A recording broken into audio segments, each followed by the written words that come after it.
যে আমরা তো অনেকে পবিত্র কোরআন শরীফ তেলাওয়াত করি কিন্তু ভালো আরবি জানি না, সেক্ষেত্রে বাংলা উচ্চারণ করে পড়লে কি ঠিক হবে? আসলে বাংলা উচ্চারণের মাধ্যমে কোরআন তেলাওয়াত শুদ্ধ হয় না, এবং মানে বাংলা এবং আরবি উচ্চারণের মধ্যে যে বিশাল পার্থক্য রয়েছে, হরফ ধ্বনি তো একরকম না। এক নয়, কখনো কোনো অর্থেরই পার্থক্য হয়ে যায়। ফলে বিশুদ্ধ অভিমত হচ্ছে বাংলা উচ্চারণে কোরআন তেলাওয়াত করার এই প্রক্রিয়াটুকু গলদ এবং ভুল।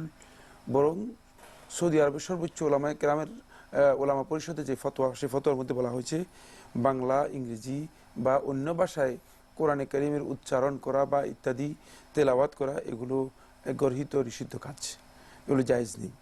তাই একজন ভাই দুনিয়ার সবকিছু শিখতে পারেন, তিনি কোরআনে কারীমের শুধু তেলাওয়াতটুকু শিখা খুব কোরআন কঠিন পড়া কাজ। শিখেছেন, জি, তো আরেকটু কষ্ট করে তো শুদ্ধভাবে পড়তে পারবেন। জি, এজন্য তিনি ইনশাআল্লাহ। একটু মানে আরবিতে যদি শিখে নেন তাহলে এটি তার জন্য সবচেয়ে উপকারী হবে। এবং আল্লাহ রাব্বুল আলামিনের কালাম, এখন আল্লাহর কালামকে যদি কেউ বিকৃত করে তেলাওয়াত করে, তাহলে তিনি কত বড় গর্হিত কাজ করলেন। তাহলে আমাদের শেখানো